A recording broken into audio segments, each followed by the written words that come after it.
ज्या प्रकारचं आंदोलन, ज्या प्रकारची क्रांती सुरू झाली, त्या क्रांतीतून 15 ऑगस्ट 1947 ला मध्यरात्री आपल्याला कल्पना आहे या भारताचा तिरंगा वर गेला. आणि मी या ठिकाणी सांगतो, आता जोपर्यंत पृथ्वी तलावर चंद्र आणि सूर्य आहे, जोपर्यंत या पृथ्वी तलावर छत्रपती शिवरायांचे मावळे आहेत, तोपर्यंत हा तिरंगा कोणीच खाली आणू शकत नाही. ही पुण्यभूमी आहे. आई जिजाऊंनी आणि छत्रपती शिवरायांनी ज्या भूमीवर सोन्याचा नांगर चालवला ती पुण्यभूमी आहे. ज्या भूमीतून या ठिकाणी लोकमान्य बाळ गंगाधर टिळक यांनी स्वराज्य माझा जन्मसिद्ध अधिकार आहे आणि तो मिळवणारच हे ठणकावून इंग्रजांना सांगितलं. ती ही पुण्यभूमी आहे. ही तीच पुण्यभूमी आहे ज्या ठिकाणी क्रांतिगुरु लहुजी वस्ताद साळवे यांनी क्रांतिकारकांची एक मांडियाळी तयार केली आणि वासुदेव बळवंत फडक्यांपासून तर वेगवेगळ्या क्रांतिकारकांना स्फूर्ती देणारी भूमी हीच पुण्याची भूमी, हीच पुण्यभूमी आहे.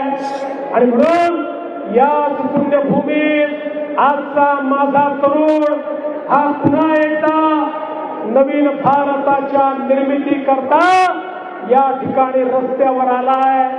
हा तिरंगा केवळ झेंडा नाही आहे, हा तिरंगा आमच्या मनामध्ये आहे, हा तिरंगा आमच्या संपूर्ण जीवनामध्ये आहे.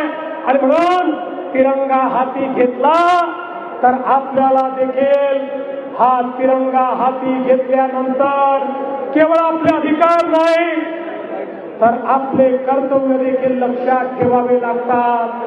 परंतु भगिनींनो, आज देशामध्ये अधिकार तर सर्वांना माहिती आहेत, पण ज्या संविधानाने अधिकार दिले त्याच संविधानाने आपल्यावर काही कर्तव्य देखील टाकले आहेत, काही जबाबदाऱ्या देखील टाकल्या आहेत. त्या जबाबदाऱ्या पूर्ण करण्याचं काम हे तुम्हाला आणि आम्हाला करायचं आहे. हा नवीन भारत आहे. 20 वर्षानंतर विकसित भारताचं स्वप्न मोदीजींनी पाहिलंय. त्याच्याकरता विकसित महाराष्ट्राचं स्वप्न आपण सगळे मिळून जगणार आहोत. आणि तुमच्या भरोशावर येत्या 20 वर्षामध्ये विकसित महाराष्ट्र आपण तयार करणार आहोत. एक असा महाराष्ट्र जो खऱ्या अर्थानं सर्वांची स्वप्न पूर्ण करणारा, समतेचा महाराष्ट्र, प्रगतीचा महाराष्ट्र, पुढे जाणारा महाराष्ट्र, आमच्या युवांचे स्वप्न, त्या स्वप्नांना बळ देणारा, त्यांना पंख देणारा महाराष्ट्र हा आपल्याला तयार करायचा आहे. आणि म्हणूनच आज आम्ही व्रतस्थ होण्याकरता आणि पुन्हा एकदा स्वतःला आठवण करून देण्याकरता या ठिकाणी आलो की या तिरंग्याकरता कित्येकांनी बलिदान दिलं. कित्येक आमचे क्रांतिकारक हे फाशीवर गेले.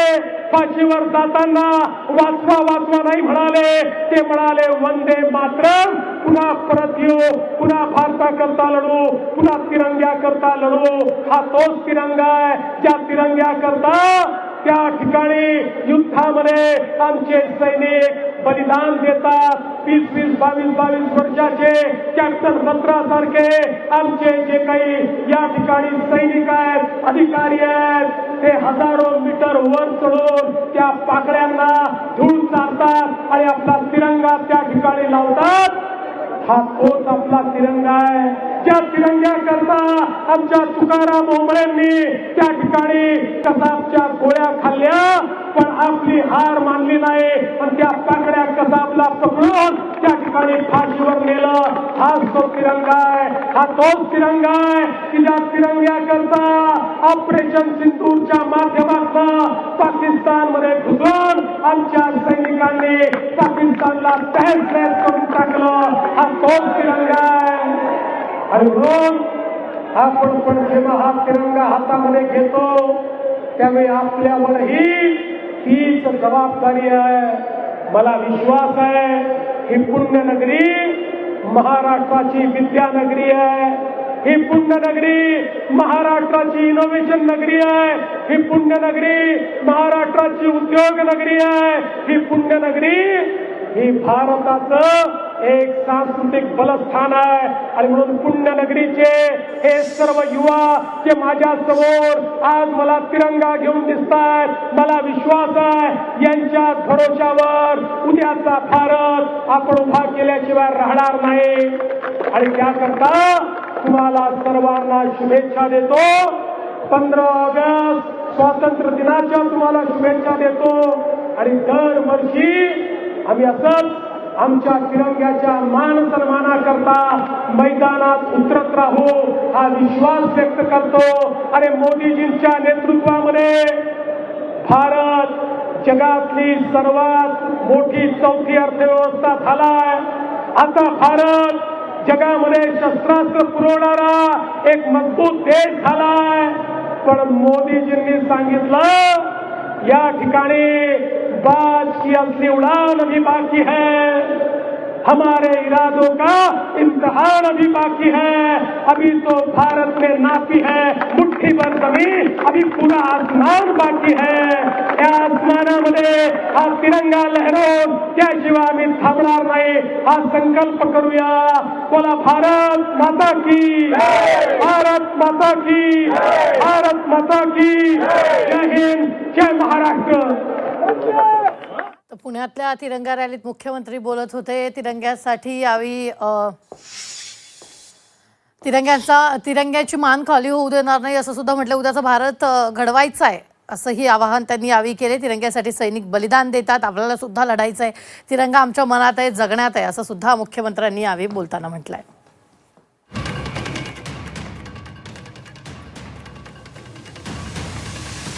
ते सहभागी झाल्याचं आपल्याला पाहायला मिळतोय। मोठ्या संख्येने भाजपचे कार्यकर्ते जेनझीस सुद्धा मोठ्या प्रमाणावर या रॅलीमध्ये सहभागी झालेत। मुख्यमंत्री देवेंद्र फडणवीस थोड्याच वेळामध्ये रॅलीत सहभागी होतील।